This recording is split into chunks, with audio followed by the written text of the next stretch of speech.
We're all online, right? Everything. Instagram, Twitter, Facebook, YouTube, Snapchat. We all have something, and we spend so much of our day looking through our posts, scrolling through. Did people like it? Did people view? Did they subscribe? Are they commenting?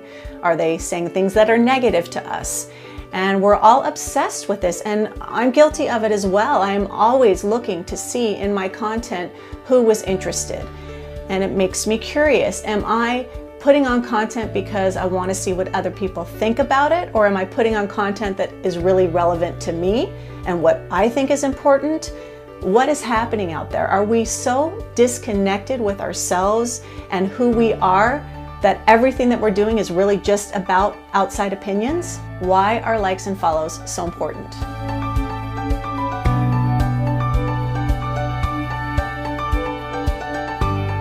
Look, I have to be honest, I struggle with this myself. I want my own health and wellness show, and I know that it's most likely going to happen only if I have a large following. My personal frustration with all of this is that, my intent has always been and will continue to be to provide content that is helping people, inspiring people, motivating people to be their best self. A person pranking someone who's cruel to somebody gets way more views than a post about, how to improve your mental health. I know I'm not alone here. I know I'm not the only one who sometimes gets let down when content that I put up that I think is really valuable gets no views. I wouldn't say I fall into depression or anxiety attacks, but I know that there are people who are affected like that.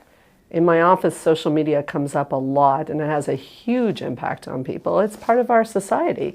So social media in a way is cool because you're connecting with others.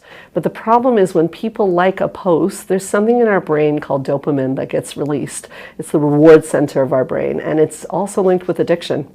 And a lot of people start to rely on it, and then yes, your self-esteem can get attached to it. Where it's really hurting people is if you're spending more than 30% of your time on social media, there is a definite link with an increase in depression and an increase in loneliness. Keep in mind that children's and even young adults' brains are not formed till 25.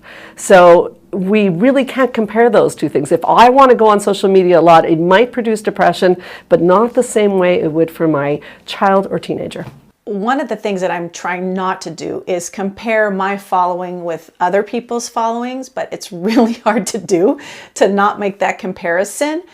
But I know that I shouldn't be, because I'm me and I should be focused on my world and my following and my content, but it's really hard to not compare myself with other people. At Stanford University, they came up with a term for this called doing duck mentality. So when ducks are on the water, they look like they're floating very nicely, but underneath the surface, there's a lot of struggle. We're not seeing any of that struggle on social media. So we compare and we think everyone's having a better life than us. And that can be very problematic. People with self-esteem problems tend to do is they only compare upwards. They never compare downwards. So it's completely off, right? We only look at what people have that we don't have. We never look at people having less than us and go, oh, well, I feel pretty good. That's just not how it works. I have to post for my business. I have to be on social media. And a lot of us have to be on for our work, or even personally, we just enjoy it. I think what's the most important thing to remember is to just stay true to yourself. I think it comes back to having a good relationship with yourself. So step one is you ask yourself, how am I doing? How do I feel about myself before you push the post, before the likes come? So we have in our brain something called negativity bias, which means we focus on the negativity. That's normal. You get great reviews, you get one bad review, all of us will focus on the bad review. But if you start with, I feel good about what I've done, and let the chips fall as they may. So if I get 1,000 followers, great, that's bonus, fabulous, I like that. And if I get some negative comments, not great, I'm going to take them under consideration, but my worth is not in this. My worth is something that's a constant, and I have already bought into that concept. I was born worthy, I stay worthy, I'm always worthy. If I get likes, it's bonus, but I'm not worthier. If I don't get likes, it's not so great, or negative comments, but I'm not less worthy. But you got to buy into that concept to start with, and that is actually the truth. We're all born worthy. It's not even really a concept, it's a truth. This whole social media thing can be very overwhelming, and what I'm trying to do and what I encourage everybody else to do is just stay true to yourself.